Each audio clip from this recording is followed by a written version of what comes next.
Headlines: Kano State Deputy Governor apologizes to NSA over allegation. 5 injured in farmers' herders clash in Jigawa. Police arrest 4 kidnappers, rescue victims in Uyo. And on the international scene, at least 40 killed in Rafah after Israeli missiles hit camp for displaced. Hello and welcome to Trust News Update. I am Sumaya Abubakar.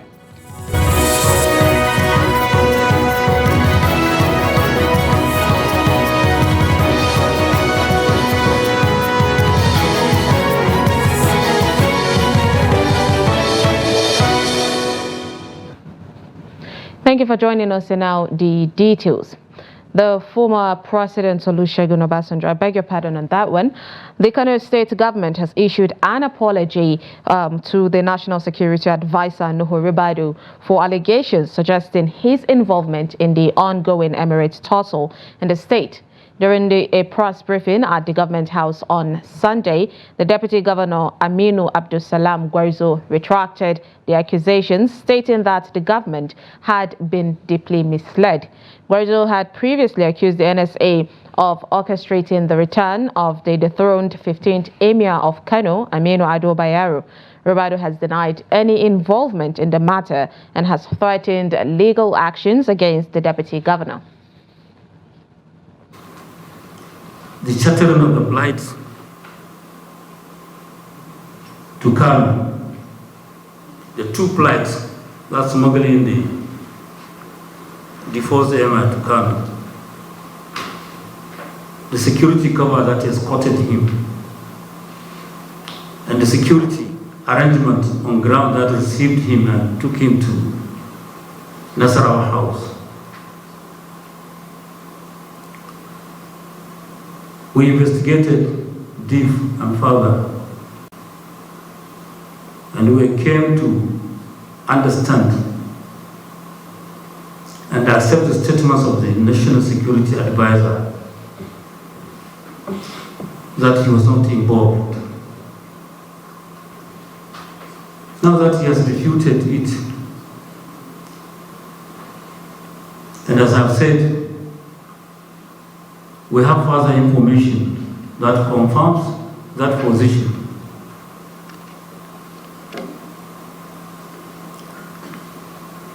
There is nothing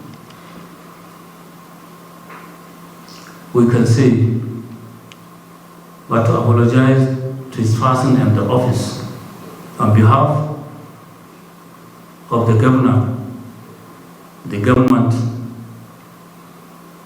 of Kano State, for any embarrassment or inconvenience that might have caused him. On security matters and still in Kano, the police command in Kano alongside other security agencies say it has uncovered a plot by some miscreants to attack the State House of Assembly and other strategic places within the state. The joint security heads, led by the Commissioner of Police Muhammad Hussein Gumel, disclosed this at a press conference in Kano last night. Meanwhile, speaking on behalf of the Kano State government, the State Deputy Governor Aminu Gwarzo has apologized to the National Security Advisor, the NSA, Nuhu Ribadu, over the allegation that his involvement in the ongoing emirship tussle in the state. We have uncovered credible intelligence about some group of people who are considered as enemies of the state, miscreants who are trying to unleash terror in the state by embarking on targeted attacks at locations, particularly the House of Assembly, as well as some preeminent location within the state capital.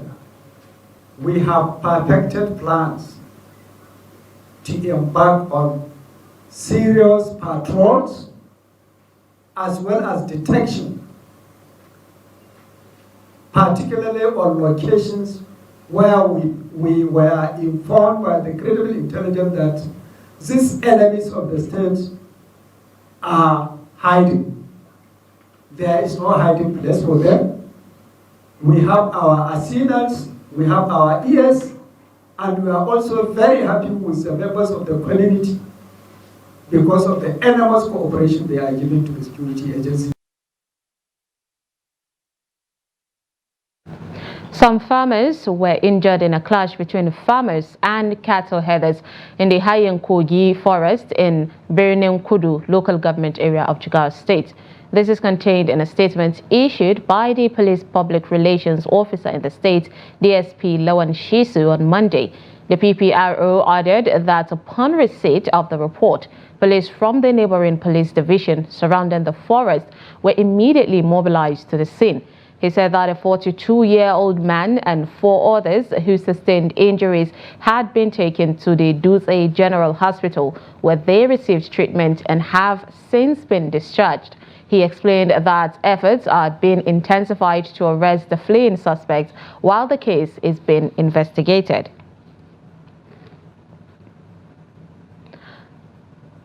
The Nigerian Police Command in Akwa Ibom State has arrested 4 suspected kidnappers dressed in military uniform and rescued their victims.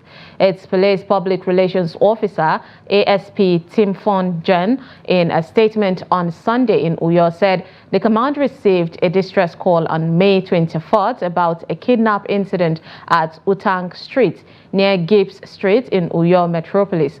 John said the suspects were arrested while attempting to kidnap a man identified as Richie, a friend of their earlier victim. She said preliminary investigations showed that the suspect had earlier carried out similar operations at Ring Road 3 in Uyo Metropolis. The spokesperson said the suspect would be charged to court after investigations. The PPRO said the State Commissioner of Police, Wahid Ayilara, had zero tolerance for kidnapping and other criminalities. Stakeholders in childcare and development have advocated the need for the modernization of child education in the country. They stated this on the sidelines of an event commemorating the 2024 Children's Day celebration with the theme Promote Inclusivity. Habiba Tajai has more.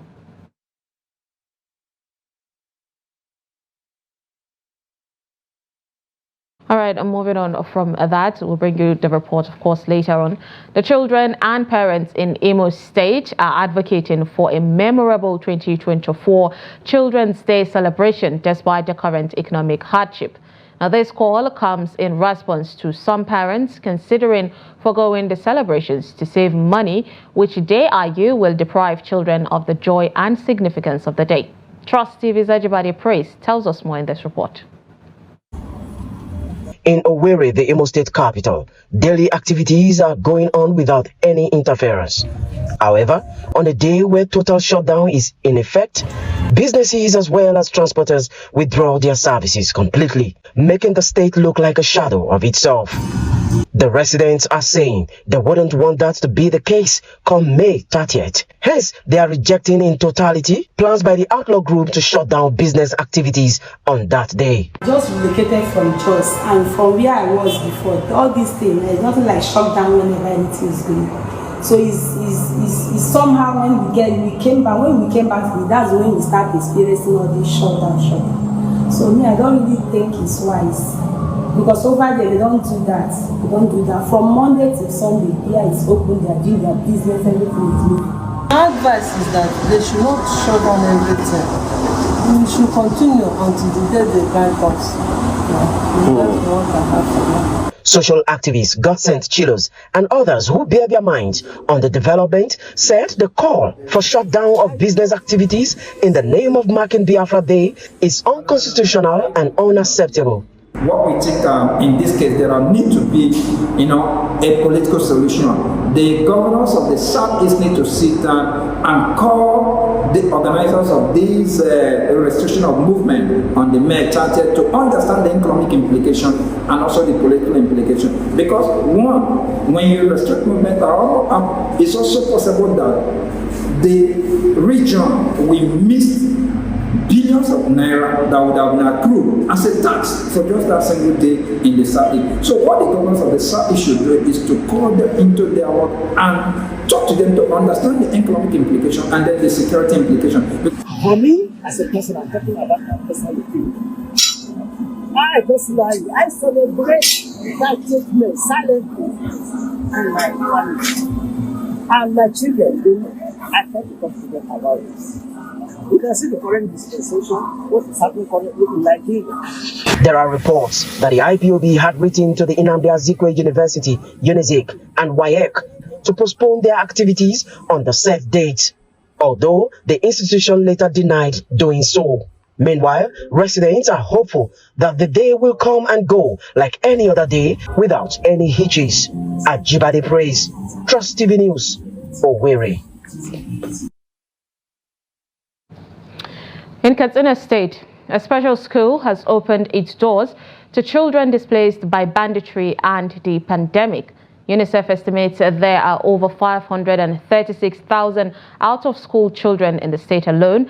But for these students, this unconventional school offers not just the chance to rebuild their lives, but access to education for the very first time. Jamilu Mabai takes us inside this unique learning environment where dedicated teachers and innovative methods are helping displaced children heal, learn, and dream of a brighter future. Take a look. This is a special school, and it has opened its doors to displaced children, offering them a chance to not only rebuild their lives, but also access education for the very first time. The United Nations Children's Fund stated that there are no fewer than 132 out-of-school children in Katsina State due to banditry and COVID-19. These children, robbed of their homes and normalcy, are now finding solace and purpose within the walls of this unconventional school. Here, learning takes place in vibrant clusters, each one brimming with energy and guided by a dedicated volunteer teacher.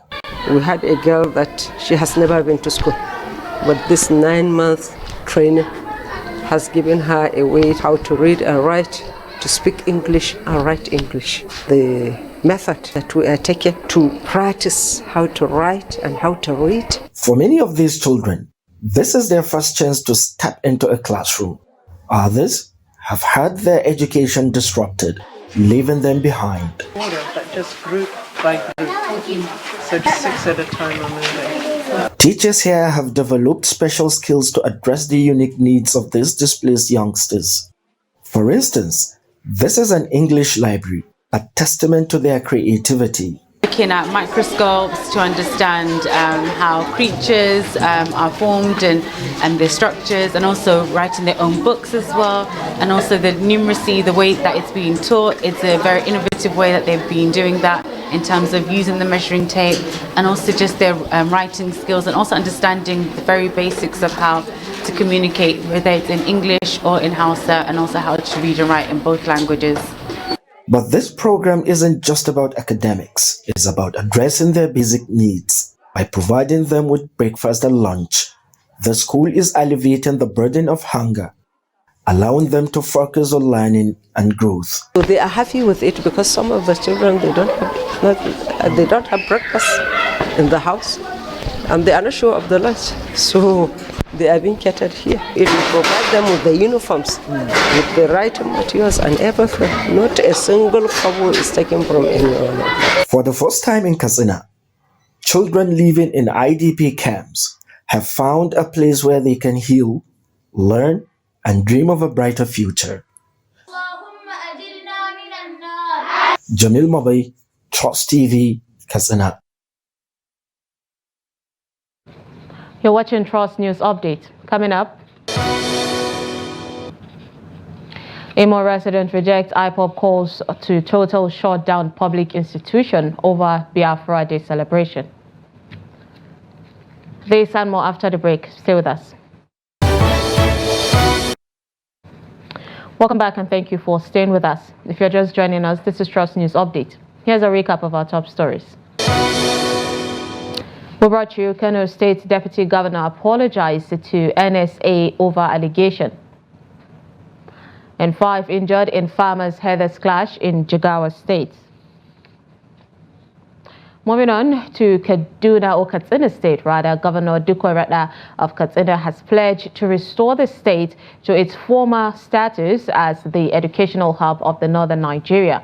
He made this commitment during the 9th to 13th combined convocation ceremony of Umaru Musa Yar'Adua University in Katsina. Abdullahi Ismail tells us more.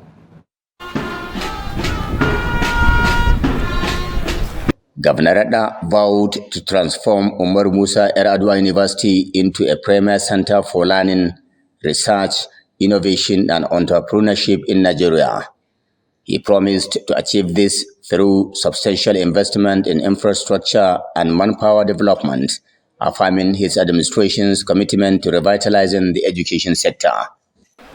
It will be out of place to begin my address without acknowledging the foresight and the vision of the late President Umaru Musa Yar'Adua, who, as the then governor, saw it that this magnificent edifice come to life. Posterity will continue to be favorable to him and to his successors for sustaining this legacy. Umaru Musa Yar'Adua University presented over 10,868 students for the award of bachelor's degrees, postgraduate diplomas, master's degrees, and PhDs. The Vice Chancellor, Professor Salisu Muhammad, announced that the university plans to introduce skills-driven undergraduate and postgraduate programs in the near future to help address the issue of unemployment among Nigerian youth. On behalf of the Senate, staff, and students of the university, I heartily congratulate the awardees. We pray to Allah to extend their lives in good health, even as we pray for the repose of the souls of the two departed recipients. Similarly, the Chancellor of the University Wazir in Katsina, Senator Ibrahim Ida, expressed gratitude to the founding fathers for establishing the institution, which has significantly impacted not only Katsina, but the northern states as a whole. I am committed to academic excellence, whereby the institution will foster an environment where intellectual curiosity will know no bounds, and diverse views and new knowledge will continue to be embraced. The Pro-Chancellor and Chairman of the Governing Council of the University, Abdullahi Faskari, stated that the institution has successfully graduated well-trained and principled individuals who are significantly contributing to the development of both Katsina State and Nigeria as a whole. The university conferred honorary doctorate degrees on Senator Ibrahim Ida, former governors Saidu Barda and Aminu Masari, along with other distinguished personalities. Abdullahi Ismail, Trust Television News, Katsina. The residents of Imo State have rejected calls by the proscribed indigenous people of Biafra, the IPOB, to shut down public institutions across the geopolitical zone in the bid to celebrate the Biafra Day on May 30th, 2024. Trust TV's Ajibade Press tells us more about what the people are saying in this report. Take a look. In Owerri, the Imo State capital, daily activities are going on without any interference. However, on a day where total shutdown is in effect, businesses as well as transporters withdraw their services completely, making the state look like a shadow of itself. The residents are saying they wouldn't want that to be the case come May 30th. Hence, they are rejecting in totality plans by the outlaw group to shut down business activities on that day. Just relocated from Jos, and from where I was before, all these things, there's nothing like shutdown whenever anything is going on. So it's somehow when we came back, that's when we start experiencing all this shutdown. So me, I don't really think it's wise. Because over there, they don't do that. They don't do that. From Monday to Sunday, here it's open, they're doing their business, everything is moving. My advice is that they should not shut down everything. We should continue until the day the guy comes.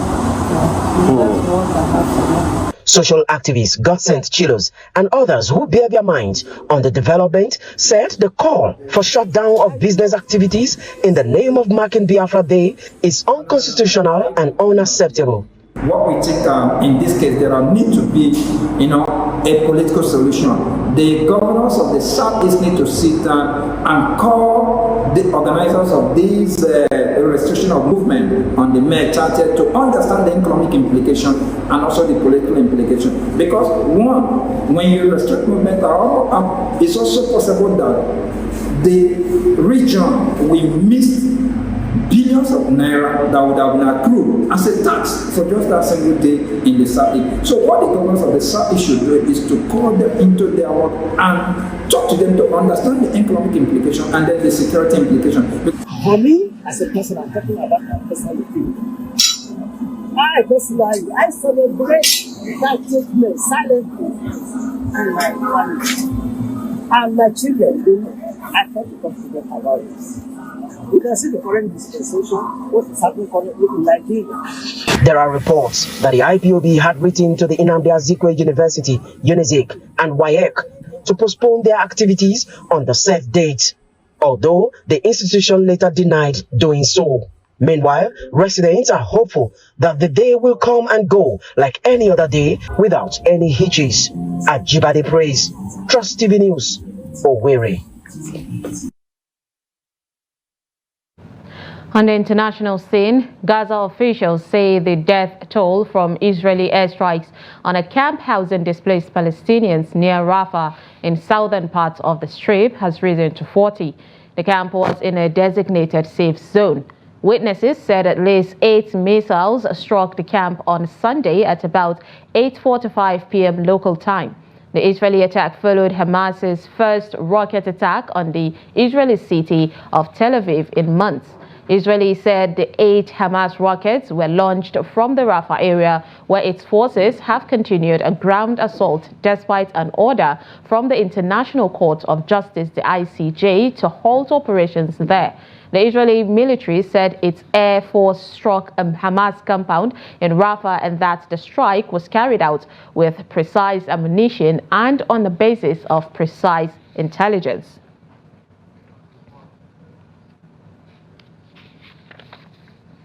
And in sports, Nigeria forward Paul Onuocha is determined to remain at Trabzonspor after his impressive loan stint at the club.